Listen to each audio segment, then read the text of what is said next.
Assalamualaikum warahmatullahi wabarakatuh. Perkenalkan, nama saya Gita Devina Wibowo dengan NIM 2022021007 dari Program Studi Manajemen 2025. Kali ini saya akan mempresentasikan hasil dari kerja profesi saya yang berjudul Staff Human Resource dalam Pengelolaan Tenaga Kerja Outsourcing di PT Megacita Putra Perkasa dengan dosen pembimbing Bapak Teguh Prasetyo, SEMSI.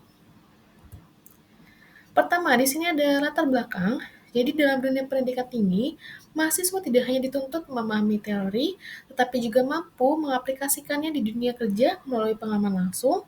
Program kerja profesi di Universitas Pembangunan Jaya menjadi sarana untuk mengembangkan keterampilan teknis dan non-teknis secara seimbang. Praktikan menjalani kerja profesi di PT Megacita Putra Perkasa sebagai staf human resource. Terlibatnya dalam proses rekrutmen, administrasi, pengelolaan absensi, dan komunikasi dengan klien, pengalaman ini meningkatkan pemahaman tentang dunia kerja, keterampilan interpersonal, serta ketelitian dan tanggung jawab dalam menyelesaikan tugas. Selain itu, kegiatan ini membantu praktikan mengevaluasi minat dan potensi karir yang relevan dengan bidang studi. Di sini selanjutnya ada maksud dan tujuan kerja profesi. Pertama, maksud dahulu, memberi pengalaman langsung dunia kerja khususnya SDM outsourcing, menerapkan ilmu manajemen SDM secara praktis, melatih adaptasi budaya kerja profesional, mengasah pemikiran kritis terhadap praktik SDM di lapangan. Lanjutnya kedua, itu ada tujuan kerja profesi, ada memahami dan menerapkan teori dalam dunia kerja nyata, meningkatkan keterampilan teknis dan soft skill di bidang SDM, mendapat pengalaman administratif dan teknis ketenaga kerjaan. Yang terakhir ada menumbuhkan tanggung jawab dan profesionalisme kerja. Di sini ada tentang tempat kerja profesi, ada profil perusahaan dengan nama PT Megacita Putra Perkasa, jenis usahanya outsourcing, sektor lainnya ada manufaktur, pendidikan, logistik, kesehatan, properti. Lokasi kantornya, alamat tertera di sini, fungsi kantornya sebagai pusat kegiatan administrasi dan operasional, termasuk divisi Human Research. Ada jadwal pelaksanaan kerja profesi dengan periode 13 Januari hingga 21 Maret 2025 dengan durasi 2 bulan lebih, total jam kerjanya 400 jam efektif, lokasinya di kantor pusat PT Megacita Putra Perkasa, sistem kerjanya work from office, hari kerjanya Senin sampai Jumat, jam 8 hingga jam 5, istirahat ada 1 jam, yaitu jam 12 hingga jam 1 siang. Masuk ke bab 2, ada sejarah instansi. Jadi didirikan pada 25 November 2005 di Tangerang dengan akta nomor 03. Bergerak di bidang outsourcing dan pengelolaan tenaga kerja, fokus melayani kebutuhan tenaga kerja di wilayah Jabotabek, menawarkan fleksibilitas jumlah tenaga kerja dan efisiensi biaya, ada mengolah keseluruhan tanggung jawab ketenaga kerjaan termasuk risiko kerja yang terakhir, berkomitmen menjadi mitra terpercaya dalam manajemen tenaga kerja profesional. Selanjutnya ada visi dan misi dari perusahaan. Di sini ada visi dahulu. Jadi perusahaan menjadi perusahaan yang terbuka, terpercaya dengan mengutamakan pelayanan yang berkualitas. Selanjutnya ada misi dari perusahaan, itu ada meningkatkan kualitas sumber daya manusia melalui sistem pelatihan terpadu atau integrated training program untuk menghasilkan tenaga kerja yang profesional di bidangnya. Yang kedua ada menciptakan lingkungan kerja yang persuasif, harmonis, dan juga humanis. Yang terakhir ada mendukung program pelestarian lingkungan sebagai bentuk kepedulian tenaga terhadap keberlanjutan Go Green.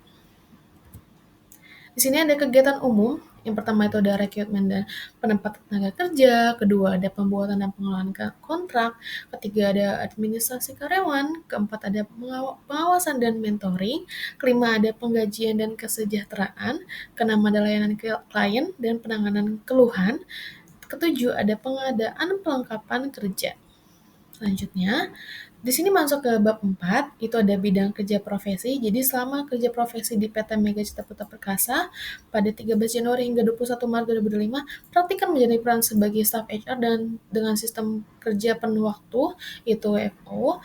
Praktikan terlibat langsung dalam proses rekrutmen, pengelolaan administrasi karyawan, pengarsipan dokumen, serta komunikasi dengan klien. Selain itu, praktikan juga berkoordinasi dengan divisi lain seperti keuangan dan pengawasan, serta turut membantu rekap absensi dan penyusunan dokumen evaluasi kerja. Nah, aktivitas ini tuh memberikan pengalaman nyata dan pengalaman SDM outsourcing secara profesional dan terpadu. Selanjutnya ada pelaksanaan kerja profesi. Di sini ada ringkasannya. Yang pertama itu ada recruitment, membantu proses rekomendasi CV, wawancara hingga diskusi hasil dengan HRD klien. Lalu yang kedua ada administrasi karyawan, menginput data, menyusun kontrak kerja, merapikan arsip, dan menyiapkan dokumen ketenagakerjaan. Yang ketiga ada komunikasi dan koordinasi, menangani komunikasi dengan klien, serta koordinasi dengan divisi lain untuk laporan dan juga penggajian. Yang terakhir itu ada tugas tambahan, jadi membantu rekap absensi, pembuatan surat peringatan, dan dokumen evaluasi kinerja. Di bagian ini ada dokumentasi kerja praktikan.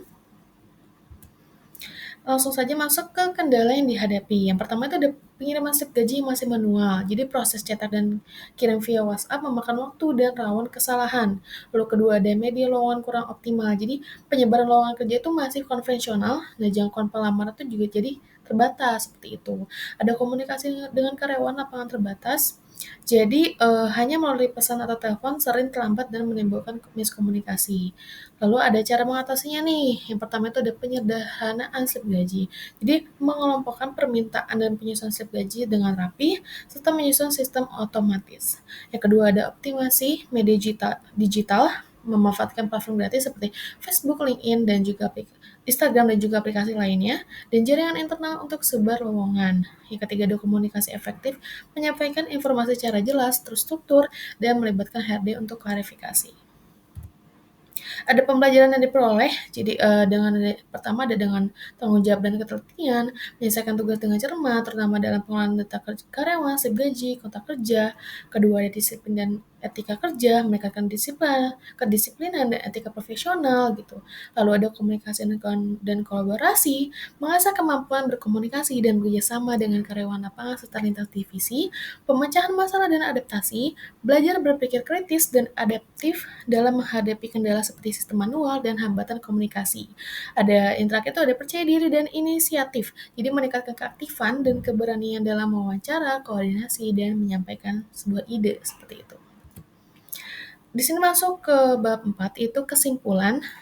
Jadi kerja profesi di PT Mega Cita Putra Perkasa di Divisi Human Resource Development sebagai staf HR itu memberi pengalaman langsung kepada praktikan dalam menangani rekrutmen, penyusunan kontrak, absensi, serta koordinasi lintas divisi. Praktikan itu juga menangani keluhan klien dan membuat laporan kerja. Kendala seperti pelamaran tidak sesuai, sistem administrasi manual itu diatasi melalui inisiatif digitalisasi dan usulan perbaikan. Pengalaman ini itu meningkatkan keterampilan komunikasi, problem solving, dan juga adaptasi kerja. Masuk ke saran, nah saran untuk mahasiswa sendiri, persiapan akademik dan mental itu sangat penting dalam kerja profesi.